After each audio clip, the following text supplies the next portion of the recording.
नमस्कार दोस्तों, स्वागत है अपने YouTube channel top trending GK में। दोस्तों इस वीडियो में देखने वाले हैं रेलवे एनटीपीसी CBD2 एग्जाम 12 जून 2022 की सेकंड शिफ्ट में पूछे गए 50 में से यहाँ पर 49 वो एग्जैक्ट सवाल मिल चुके हैं। तो सारे सवाल एक्स्ट्रा फैक्ट से जानने वाले जो आने वाले शिफ्ट के लिए काफ़ी इंपॉर्टेंट है। इसकी PDF फाइल आपको ऑल शिफ्ट की एक साथ यानी फर्स्ट शिफ्ट का वीडियो आ चुका है, ये सेकंड शिफ्ट का है। जैसे थर्ड शिफ्ट का वीडियो आएगा उसके बाद आपको टेलीग्राम चैनल पर अवेलेबल हो जाएगी। टेलीग्राम चैनल से जुड़ने के लिए आपको डिस्क्रिप्शन बॉक्स में लिंक मिलेगी, लिंक पर क्लिक करके आप टेलीग्राम चैनल से जुड़ सकते हो। बाकी इन सभी कैंडिडेट का बहुत बहुत धन्यवाद जिन्होंने रियल और ऑथेंटिक सवाल है वो टेलीग्राम पर सेंड किए थे। आप भी अपने शिफ्ट में पूछे गए सवाल भेज सकते हो। जैसे एग्जाम खत्म होता है टेलीग्राम चैनल पर आपको मैसेज करने की लिंक मिल जाती है। तो सेकंड शिफ्ट में पूछे गए ये सभी इंपॉर्टेंट सवाल जाने उससे पहले मैं आपको बता दूँ, एग्ज़ाम पेपर देने से पहले मॉक टेस्ट लगाना बहुत ज़्यादा ज़रूरी है। ये आपकी टाइम मैनेजमेंट को बेहतर कर पाएगा, कॉन्फिडेंस लेवल को बढ़ाने वाला है। तो टेक्स्ट बुक पर अभी ऑफर चल रहा है जिसमें आपको 12 की बजाय 18 मंथ टेक्स्ट बुक पास की वैलिडिटी मिल रही है। टेक्स्ट बुक पास में सारे एग्जाम्स के मॉक टेस्ट अवेलेबल होते हैं। यहाँ पर आप TTG के कूपन कोड यूज़ करेंगे तो मैक्सिमम 39 रुपये का डिस्काउंट ले सकते हो। ये लिमिटेड टाइम के लिए डील है। बाकी आपको 12 मंथ की वैलिडिटी मिलती है। इसमें आप रेलवे के अलावा SSC, बैंकिंग, डिफेंस, जितने भी स्टेट और सेंट्रल लेवल गवर्नमेंट एग्जाम्स हैं, एक ही पास में सारे एग्जाम्स के सेम एग्जाम पैटर्न और डैशबोर्ड पर आधारित यहाँ पर मॉक टेस्ट रहते हैं।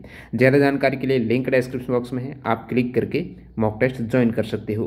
तो चलिए यहाँ पे आपके सामने पहला सवाल ये सेकंड शिफ्ट का। जून 2021 को जापान की प्रतिष्ठित फुकुओका पुरस्कार के तहत किस भारतीय को ग्रैंड प्राइज दिए जाने की घोषणा की है। यानी ये फुकुओका ग्रैंड प्राइज 2021 किस भारतीय को दिया गया है, तो P साईनाथ को दिया गया है। ये जो पुरस्कार है फुकुओका पुरस्कार 1990 में ये पुरस्कार एशियाई संस्कृति के संरक्षण एवं संवर्धन हेतु प्रदान किया जा रहा है। अगला सवाल देखते हैं यहाँ पर, भारत वन स्थिति रिपोर्ट 2019 के मुताबिक सर्वाधिक वन क्षेत्रफल किस राज्य का है। वन स्थिति रिपोर्ट से बहुत बार एग्जाम में सवाल आता है, तो इनसे जितने भी फैक्ट बनते हैं ज़रूर याद रखिएगा। सर्वाधिक वन क्षेत्रफल वाले राज्य आपके मध्य प्रदेश पहले स्थान पर है। काफ़ी बार क्रम पूछ लेते हैं, तो मध्य प्रदेश के बाद है अरुणाचल प्रदेश। मध्य प्रदेश के बाद याद रखिएगा अरुणाचल प्रदेश में वन ज़्यादा है, उसके बाद छत्तीसगढ़। और वन आवरण प्रतिशत वाले मामले में यानी जो क्षेत्रफल रहता है राज्य के, उस क्षेत्रफल के सापेक्ष उस राज्य में कितने वन है, तो मिजोरम में यहाँ पर क्षेत्रफल के 85.41% में वन है। तो सर्वाधिक वन आवरण प्रतिशत वाला राज्य मिजोरम, उसके बाद अरुणाचल प्रदेश यहाँ पर भी सेकंड स्थान पर। अदर फैक्ट की बात करूँ, देश में वन और वृक्षों से आच्छादित कुल क्षेत्रफल कितना है, 8,07,276 वर्ग किलोमीटर, जो कुल भौगोलिक क्षेत्रफल का हो जाएगा 24.56%, जो वन और वृक्षों से आच्छादित हैं। और कुल भौगोलिक क्षेत्रफल का वन आवरण, वन और वृक्ष दोनों की बात, और यहाँ पर वन आवरण की बात करूँ तो वो कुल भौगोलिक क्षेत्रफल का 21.67% है। बहुत बार इन दोनों में अंतर जानेगा, 21.67 वाला एग्जाम में आ ही जाता है। 7,12,249 वर्ग किलोमीटर एरिया कवर करता है। और वन क्षेत्रफल में वृद्धि वाला शीर्ष राज्य इस रिपोर्ट के मुताबिक है कर्नाटक। और कुल भौगोलिक क्षेत्रफल का वृक्ष आवरण, वन आवरण और वृक्ष आवरण, वन और वृक्ष दोनों अलग हैं, तो यहाँ पर 21.67 के साथ में आप 2.89 ऐड करेंगे तो वो 24.56 हो जाएगा, जो वन और वृक्षों से आच्छादित टोटल है। और तो वृक्ष आवरण यहाँ पर हो रहे हैं 2.89%। अगला सवाल देखते हैं यहाँ पर, इसरो के द्वारा 2021 में polar satellite launching vehicle C-51 के द्वारा किस उपग्रह को लॉन्च किया गया। वैसे टोटल 19 उपग्रह लॉन्च किए गए हैं, लेकिन यहाँ पर एक ब्राज़ील का उपग्रह है जो है अमेजोनिया फर्स्ट उपग्रह। तो ये अमेजोनिया फर्स्ट उपग्रह है जो ब्राज़ील का किस देश का उपग्रह है, तो ये ब्राज़ील का है। 2021 में इसरो का पहला मिशन था जिसे PSLV C-51 या फिर अमेजोनिया फर्स्ट मिशन के नाम से आप जानते हो। इसमें कौन से देश के उपग्रह लॉन्च किए गए हैं, तो इसमें ब्राज़ील के अलावा USA के और इंडिया के 3 देशों के टोटल 19 उपग्रह यहाँ पर भेजे गए हैं, जिसमें ब्राज़ील का एक अमेजोनिया फर्स्ट है, 4 यहाँ पर इंडिया के इन स्पेस के हैं। संविधान दिवस कब मनाया जाता है, 26 नवंबर याद रखिएगा। पहली बार जो संविधान दिवस है ये 26 नवंबर को 2015 से स्टार्ट हो रहा है। तो डॉक्टर भीमराव अम्बेडकर का जो 125वां जयंती वर्ष का अवसर है, और संविधान को 26 नवंबर को बनकर तैयार हुआ था 1949 में। इसी दिन की याद में 26 नवंबर को एज ए कॉन्स्टिट्यूशन डे के रूप में मनाया जाता है। तो ये सभी जो नॉर्मल से सवाल दिखते हैं एक्स्ट्रा फैक्ट में बहुत बार बताए हैं। ये वाला सवाल भी मैंने प्रीवियस बता चुका हूँ, जो आपके NTPC CBD फर्स्ट का पेपर हुआ टोटल 133 पारियों में, उसमें ये काफ़ी सवाल रिपीट हुए हैं। तो वहाँ पर 5320 जीके के सवाल थे, प्रत्येक सेट में 40 सवाल थे। ये PDF फाइल एक्स्ट्रा फैक्ट सहित अवेलेबल है वेबसाइट toptrainingGK.in पर। कैसे डाउनलोड करना है, डिस्क्रिप्शन बॉक्स में आप जाएंगे तो डेमो वीडियो की लिंक मिलेगी, या फिर वेबसाइट से डायरेक्ट आप कर सकते हो। तो अगला सवाल यहाँ पर देखते हैं, संविधान दिवस के बाद अमेजन वर्षा वन, सवाल में ये भी मेंशन था, जो दुनिया के फेफड़े के रूप में जाने जाने वाला अमेजन वर्षा वन किस महाद्वीप में है। दुनिया का फेफड़ा लंग्स है, क्योंकि यहाँ पर वर्षा होती है, CO2 को ये एब्सॉर्ब करता है, तो दक्षिण अमेरिका हो जाएगा। वनों का अधिकांश भाग यहाँ पर ब्राजील में। अब जो अमेजन वर्षा वन है ना, मैक्सिमम पार्ट इसका ब्राजील में है 60% और 13% पेरू में है, बाकी अन्य देशों में है। तो ये है दक्षिण अमेरिका में। हर्षवर्धन किस वंश के शासक थे। हर्षवर्धन थे पुष्यभूति, जिसे आप वर्धन डायनेस्टी भी बोलते हो। हर्षवर्धन का ज़्यादातर जो शासनकाल है वो कनौज में शासनकाल इनका रहा है, जो उनकी राजधानी थी। उनके छोटे भाई थे राज्यवर्धन, इन्होंने स्थानीय स्तर पर शासन किया था, जो हरियाणा में है।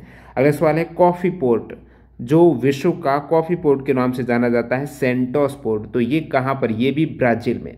भाषा के आधार पर गठित प्रथम राज्य कौन सा है। भाषा के आधार पर गठित होने वाला प्रथम राज्य है ये आंध्र प्रदेश है। 1 अक्टूबर 1953 को इसका गठन हुआ है। कैप कोमेरिन किस राज्य में है। आप कहेंगे साउथर्न मोस्ट पॉइंट है, ठीक है। तो सबसे दक्षिणतम बिंदु है कैप कोमरिन, ये है तमिलनाडु में। वैसे दक्षिणतम बिंदु की बात करें तो वो आपके इंदिरा पॉइंट हो जाएगा ओवरऑल में, लेकिन यहाँ पर मैं बात करूँ सिर्फ सब कॉन्टिनेंट की, तो सब कॉन्टिनेंट में कैप कोमरिन आता है। तमिलनाडु राज्य के दक्षिण पूर्वी भारत में हिंद महासागर पर चट्टानी क्षेत्र है। उपमहाद्वीप का दक्षिणतम बिंदु है, सब कॉन्टिनेंट का है।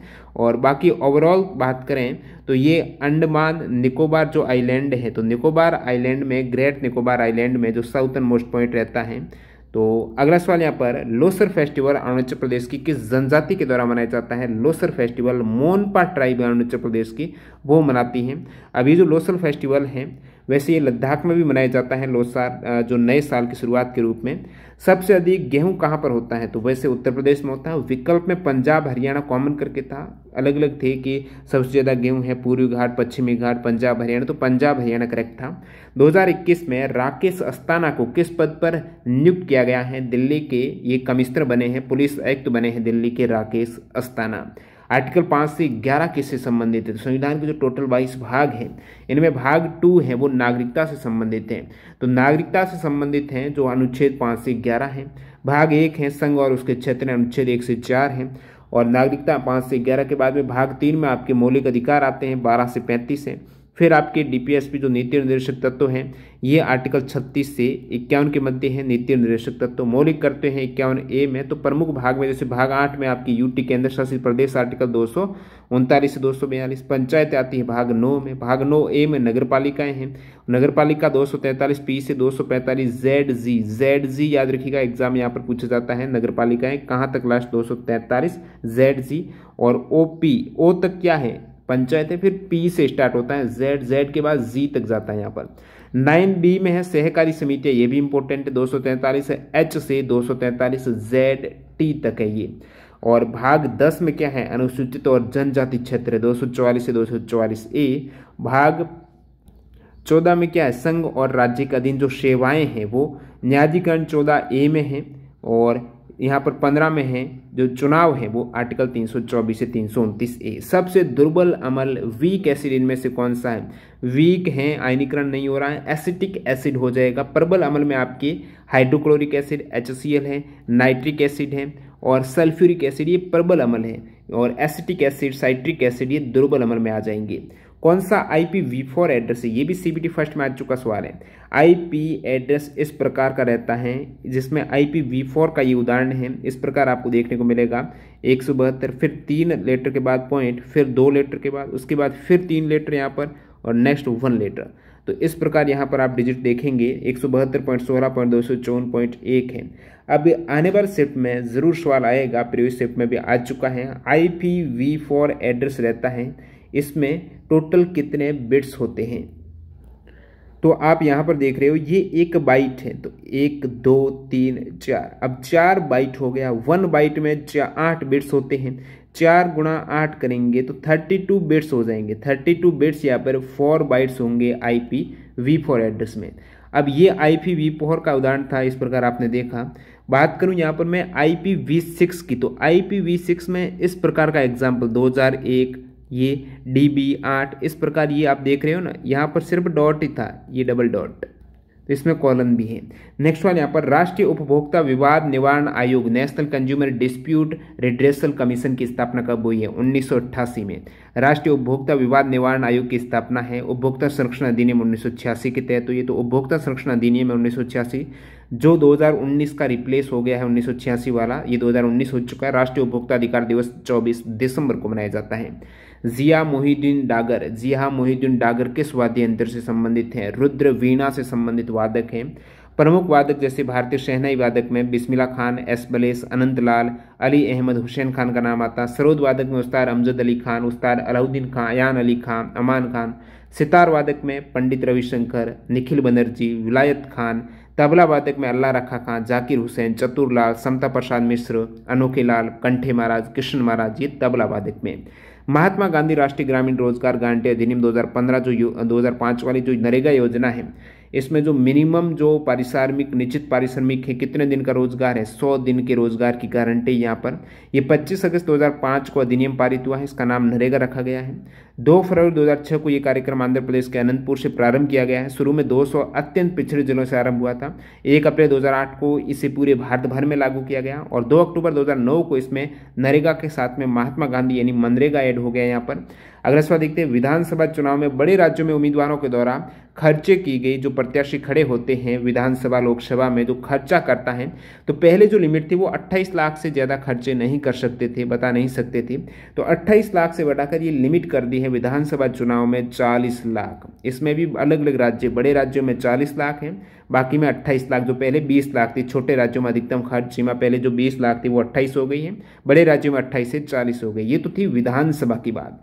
अब आपको लोकसभा का भी याद रखना है, आने वाले शिफ्ट के लिए इंपॉर्टेंट है। तो लोकसभा चुनाव के लिए बड़े राज्यों में जो प्रत्याशी हैं अब ये 95 लाख तक खर्चा कर सकते हैं। पहले जो 70 लाख तक कर सकते थे ये 95 लाख हो गया है, और पहले जो छोटे राज्यों में 54 लाख था वो अब 75 लाख हो गया है। नेक्स्ट सवाल देखते हैं, भारत का प्रथम परमाणु संयंत्र है जो फर्स्ट न्यूक्लियर पावर प्लांट है तारापुर में, ये कहाँ पर आपको पूछा है कहाँ पर? तो तारापुर में 1969 में स्थापित हुआ है। तारापुर कहाँ पर है? महाराष्ट्र में, यूएसए की सहायता से हुआ है। तो प्रमुख परमाणु जो प्लांट है, ग्रह है, विद्युत ग्रह, जैसे Tarapur Maharashtra, Rawatbhata Rajasthan, Kakrapar Gujarat, Narora Uttar Pradesh, Kalpakkam Tamil Nadu, Kaiga Karnataka, Kudankulam Tamil Nadu. Indian civil service ICS की परीक्षा में उत्तीर्ण होने वाले प्रथम भारतीय कौन थे? सत्येंद्र नाथ टैगोर थे। भारत के प्रथम प्रशासनिक अधिकारी बनने का गौरव प्राप्त है इन्हें। 1865 में ये सिविल सेवक के रूप में नियुक्त किए गए थे। बॉम्बे राज्य का विघटन महाराष्ट्र और किस राज्य में हुआ? पहले बॉम्बे राज्य था, वो गुजरात और महाराष्ट्र दोनों मिलकर। बाद में 1960 में ये गुजरात और महाराष्ट्र दो अलग राज्य बन गए बॉम्बे से। तो 1 मई 1960 में एक आंदोलन चला था 1956 से 60 के मध्य में, जो महागुजरात आंदोलन था। ये बॉम्बे राज्य के गुजराती भाषी लोगों के लिए अलग गुजरात राज्य के निर्माण की मांग को लेकर चलाया गया था, और इसका परिणाम रहा 1 मई 1960 को गुजरात अलग राज्य बना। कौन सी पंचवर्षीय योजना? वैसे पंचवर्षीय योजना है 5 वर्ष की, लेकिन यहाँ पर 1 वर्ष पहले ही इसका कार्यकाल समाप्त हो गया। वो पंचवर्षीय योजना थी पांचवी योजना 5 वर्ष की हो ही नहीं सकी, 4 वर्ष की रह गई। 1978 में योजना का 4था वर्ष अंत यहाँ पर जनता पार्टी के द्वारा समाप्त किया गया। 1974 से 79 था, लेकिन 78 में समाप्त। कुदुम श्री राज्य गरीबी उन्मूलन मिशन द्वारा किस राज्य में कार्यान्वित एक कार्यक्रम है? तो ये दोस्तों जो कुदुम श्री योजना है केरल राज्य की योजना है। 1998 में उस समय प्रधानमंत्री अटल बिहारी वाजपेयी के द्वारा इसका उद्घाटन है। केरल राज्य गरीबी उन्मूलन मिशन के रूप में हुआ है कुदुम श्री योजना। आपको नेटवर्थ कैलकुलेट करने का एक तरीके से फॉर्मूला ही पूछ लिया है। नेटवर्थ कितनी है किसी की, वो कैलकुलेट करने के लिए उनके जितने भी संपत्ति है, एसेट है, उनमें से उनकी लाइबिलिटीज हैं वो माइनस करनी है और नेटवर्थ निकल के आ जाएगी। What is oligopoly? अल्प अधिकार क्या है? अल्पाधिकार का पूछा है, ओलिगोपोली का पूछा है। तो अल्पाधिकार एक ऐसी स्थिति है जिसमें किसी वस्तु के 2 अधिक उसके न तो उत्पादक है न विक्रेता है, लिमिटेड है। तो किसी वस्तु के 2 या 2 से अधिक, ऐसा नहीं अनलिमिटेड, परंतु बहुत अधिक नहीं, जैसे 10 उसके उत्पादक 10 ही विक्रेता है। तो उस केस में अल्प अधिकार वाली स्थिति बनती है जहां पर किसी में सीमित मात्रा में फर्म होती है। प्रत्येक फर्म ऐसे उत्पाद का उत्पादन करती है जो अन्य फर्म करती है ना उसके जैसा ही उत्पादन, कुछ ज़्यादा ब्रांड वगैरह में अंतर नहीं रहता है और समरूप सा प्रोडक्ट होता है, तो वहाँ पर अल्प अधिकार हो जाता है। संघ राज्य क्षेत्रों के लिए उच्च न्यायालय जो हाई कोर्ट है यूनियन टेरिटरी के लिए, वो किस आर्टिकल में वर्णित है? आर्टिकल 241 में। जब मुद्रास्फीति की दर और बेरोजगारी दर दोनों ही उच्च रहते हैं, यानी महंगाई भी उच्च और महंगाई के साथ में बेरोजगारी भी बढ़ गई, यानी काम नहीं मिल रहा है, महंगाई बढ़ी है तो जो प्रोडक्शन हो रहा था अलग अलग इंडस्ट्री में वो कम हो गया तो बेरोजगार हो गए। उस केस में महंगाई ज़्यादा में लोग खरीद नहीं पाते तो बेरोजगारी भी बढ़ गई क्योंकि प्रोडक्शन नहीं हो रहा, युवाओं को काम नहीं मिल रहा है, तो वो स्टैगफ्लेशन टर्म हो जाएगा। मुद्रास्फीति जनित मंदी टर्म है, सबसे पहले 1965 में यूज हुआ था। लैन मैक्लोएड ने किया था पार्लियामेंट में भाषण में। 2021 आर्चरी वर्ल्ड कप में गोल्ड मेडल विजेता भारतीय महिला, 3 यहाँ पर गोल्ड मेडल जीते हैं आर्चरी वर्ल्ड कप में। दीपिका कुमारी ने मेंस इंडिविजुअल में अतानु दास ने जीता है और विमेन में दीपिका कुमारी ने यहाँ पर जीता है। तो ये दोस्तों जो 2021 का आर्चरी वर्ल्ड कप रहा है जिसमें भारत पहला रैंक हासिल किया है, 7 गोल्ड 1 ब्रॉन्ज के साथ में। पीएम मोदी जी ने जून 2021 में पुणे में 3 इथेनॉल वितरण स्टेशनों का शुभारंभ किया। किस प्रकार के इथेनॉल? तो ये E100 वाली योजना के तहत E100 इथेनॉल वितरण स्टेशन है जिसका टारगेट 2025 तक पेट्रोल में 20% एथेनॉल मिश्रण हासिल करने का लक्ष्य फिर से निर्धारित किया गया, जो पहले 2030 तक था अब 2025 तक है। पेट्रोल में इथेनॉल है वो ऐड करना। नेक्स्ट सवाल, प्रधानमंत्री कौशल विकास योजना के जो कौशल विकास योजना 3.0 है, पीएम कौशल विकास योजना 3.0 के तहत नमदा शिल्प के पुनरुद्धार और कारीगरों और बुनकरों के कौशल की 2 महत्वाकांक्षी योजना का शुभारंभ कहां पर किया गया है? तो ये दोस्तों कश्मीर नमदा शिल्प के पुनरुद्धार और कश्मीर कारीगर और बुनकर हैं उनके कौशल की महत्वाकांक्षी योजना है प्रधानमंत्री कौशल विकास योजना 3 के तहत कश्मीर में। आपका करेक्ट आंसर है 3.0 जो तीसरा चरण है।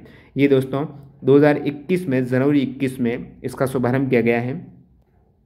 किस मेमोरी को इलेक्ट्रॉनिक रूप से आप इरेज कर सकते हो और पुनः उसको प्रोग्राम भी कर सकते हो, इरेज करके दोबारा प्रोग्राम करना इलेक्ट्रॉनिक रूप से, वो है EEPROM यानी electronically erasable programmable read only memory. Earth crust और मेंटल है दोनों का जो बीच वाला हिस्सा है उसे क्या कहेंगे? जहाँ अर्थ क्रस्ट और मेंटल मिलते हैं, ऊपरी भाग जो लिथोस्फीयर हो जाएगा। लिथोस्फीयर के नीचे रहता है एस्थेनोस्फीयर है। तो लिथोस्फीयर है क्रस्ट और ऊपरी सबसे ठोस मेंटल है। मेंटल और क्रस्ट सबसे, अब मेंटल और ये क्रस्ट है तो ऊपरी मेंटल और जो क्रस्ट मिलकर बनी होती है वो आपकी हो जाएगा लिथोस्फीयर, और जो निचले वाली मेंटल है वहाँ से जो पूरा हिस्सा रहेगा वो एस्थेनोस्फीयर है जो कि मेंटल के ऊपरी सबसे कमजोर हिस्से से बना है। बेगमपुरी मस्जिद का निर्माण किसने करवाया था? बेगमपुरी मस्जिद का निर्माण है मोहम्मद तुगलक ने 1350 ईस्वी के तकरीबन दिल्ली में करवाया था। विश्व का सबसे खारा समुद्र कौन सा है? विश्व का सबसे खारा नमकीन समुद्र है डेड सी, मृत सागर आप कहेंगे, जो इजराइल जॉर्डन फिलिस्तीन की सीमा में रहता है। मृत सागर में मुख्य जॉर्डन नदी मिलती है। ली कार्बिशियर ने किस असेंबली के वास्तुकार रहे हैं? ये वैसे चंडीगढ़ के काफ़ी स्थान है जिसमें प्लेस ऑफ असेंबली एक है, तो चंडीगढ़ के डिज़ाइन के लिए ली कार्बिशियर का नाम आता है। नवाब वाजिद अली शाह को 1856 में ईस्ट इंडिया कंपनी के द्वारा निर्वासित करके कहाँ भेज दिया? कोलकाता के उपनगर मेतिया ब्रुज में गार्डन रिच में इन्हें निर्वासित किया गया, कोलकाता में भेज दिया गया। अब देखिए ये लास्ट किंग है अवध के, जो 11वें किंग कह सकते हो, 1847 से 1856 तक रहे हैं। और ठुमरी, जो ठुमरी संगीत विद्या है, इनके जन्मदाता के रूप में जाना जाता है नवाब वाजिद अली को। ऐसा माना जाता जब अंग्रेजों ने जो डलहौजी की राज्य हड़प नीति के तहत अवध पर कब्जा किया था तो नवाब वाजिद अली शाह को देश निकाला दिया गया कोलकाता में एक तरीके से। और उन्होंने फिर, क्योंकि उनकी जो हमेशा पर नाइट आप कह सकते हो एक संगीत कार्यक्रम चलता ही रहता था ठुमरी के साथ में, जो कथक वगैरह होता था, तो ये बाबुल मोरा नहर छूटो जाए नाम स्पष्ट है कि इनको निर्वासित किया गया। तो उन्होंने ठुमरी जो गायन किया कि बाबुल मोरा नहर छूटो जाए, प्रसिद्ध ठुमरी गाते हुए अपनी रियासत को अलविदा कहा था जब ईस्ट इंडिया कंपनी ने उनको निर्वासित कर दिया। भूख लगने को सिग्नल देने हेतु सक्रिय होने वाला हार्मोन है, कौन सा हार्मोन? हंगर हार्मोन है। भूख लगे कैसे आपके दिमाग में पता चलेगा, मस्तिष्क में संदेश जाएगा, तो लेप्टिन हार्मोन है, गेहरलिन हार्मोन है, ये प्रमुख 2 हार्मोन है। National open race walking championship 2021 कहाँ पर हुई है? National open race walking championship 2021 Ranchi Jharkhand में। हरित क्रांति का उद्देश्य कौन सा नहीं है? विकल्प पर आधारित है। भारत में हरित क्रांति का जनक के रूप में MS स्वामीनाथन को माना जाता है, और व्हाइट रिवॉल्यूशन भारत में जनक वर्गीस कुरियन है। भारत में हरित क्रांति की शुरुआत 1967 में, और बाकी हरित क्रांति के जो पिता ग्लोबली हैं वो प्रोफेसर नॉर्मन बोरलॉग को कहा जाता है। The process in which A tadpole turn into A frog is called. तो जो टेडपोल है वो मेढक में बदलता है, अलग इसकी पूरी प्रक्रिया चलती है। सबसे पहले एग है, एग कन्वर्ट होगा एम्ब्रियो में, फिर टेडपोल बनेगा, टेडपोल के बाद यहाँ पर मेढक, पूंछ वाला मेढक, फिर एडल्ट मेढक बनता है। तो ये जो प्रक्रिया है जहाँ पर टेडपोल से, ये टेडपोल से मेढक बन रहा है, एडल्ट फॉग है, तो मेटामॉर्फोसिस इसे कहा जाता है। एक तरीके से काया पलट हो रहा है। निग्रोइड्स प्रजाति किस महाद्वीप में पाई जाती है? निग्रोइड्स हैं अफ्रीका की। माधव निदान में कितने भाग है? सवाल थोड़ा स्पष्ट नहीं मिला है। माधव निदान से एक सवाल जरूर था, भाग से था या फिर कितने निदान है, इस प्रकार सवाल नहीं मिला। वैसे इसमें 69 चैप्टर थे, 2 भागों में विभाजित था। होशोरी नृत्य किस राज्य से संबंधित है? होशोरी है असम का नृत्य। अब church and convents of Goa UNESCO world heritage में शामिल हुआ है 1986 में, ये भी सवाल था। ज्वारा डांस है, ये किससे संबंधित है? मध्य प्रदेश का है, जो बुंदेलखंड क्षेत्र में ज्वारा नृत्य रहता है। विरासत स्थलों को किस योजना के द्वारा डेवलप किया जा रहा है? तो एक स्टूडेंट ने बताया कि जो टेम्पल है उनके जीर्णोद्धार के लिए योजना कौन सी है? तो अलग अलग योजना, जैसे हृदय योजना का नाम आता है यहाँ पर सबसे पहले, जो विरासत शहर विकास और विस्तार योजना, heritage city development and augmentation योजना है, हृदय योजना है, जो 21 जनवरी 2015 को इस योजना का लॉन्च किया गया है। अब विकल्प में अमृत भी था। अमृत यानी अटल मिशन फॉर रिज्यूनेंट, यानी इसका शुरुआत 24 जून 2015 को हुआ है। योजना के तहत 1 लाख से अधिक जनसंख्या वाले 500 से अधिक शहरों में जीवन की गुणवत्ता में सुधार के लिए बुनियादी सुविधाएं हैं वो प्रदान करना। उदय योजना यानी उज्ज्वल डिस्कॉम एश्योरेंस योजना है, बिजली वितरण कंपनियों का वित्तीय सुधार एवं घाटों में उबारना है उदय योजना। अब अगला सवाल है, किस मुगल सम्राट ने दीनपना नगर की स्थापना की? हुमायूं ने। अब ये सवाल स्पष्ट नहीं मिला। कॉमोडिटी कंजप्शन से संबंधित एक इनकम का सवाल था आपके अर्थशास्त्र का। इस प्रकार 50 में से यहाँ पर आपके 48 तो स्पष्ट है और 2 सवाल तो मिले ही नहीं, ये थोड़ा स्पष्ट। और एक सवाल कौन सा है कमेंट सेक्शन में बताना। जो भी सवाल में डाउट रहता है, जिन भी कैंडिडेट ने एग्जाम दिया है किस टाइप से, उसमें भी करेक्शन है तो कमेंट सेक्शन में आप बता सकते हो। और बाकी यहाँ पर मिलते हैं थर्ड शिफ्ट के वीडियो के साथ। आपने कितने सवाल अटेम्प्ट किए हैं, जो भी कैंडिडेट एग्जाम दिए हैं, जिनका एग्जाम नहीं हुआ वो कमेंट करना आपका एग्जाम कब है। और बाकी आप टेक्स्ट बुक से टेस्ट सीरीज लगाते हो तो आपका कितना स्कोर होता है। अभी तक जो भी कैंडिडेट नहीं लगाते तो टेक्स्ट बुक से टेस्ट सीरीज ज्वाइन करने के लिए टीटीजे के कूपन कोड यूज़ करके आप मैक्सिमम डिस्काउंट ले सकते हो। और हमारी जो सीबीटी फर्स्ट में पूछे गए 133 पारियों में जो 5320 क्वेश्चन से एक्स्ट्रा फैक्ट से पीडीएफ फाइल है, वो डाउनलोड किस प्रकार करनी है, डेमो वीडियो डिस्क्रिप्शन बॉक्स में लिंक अवेलेबल है। धन्यवाद।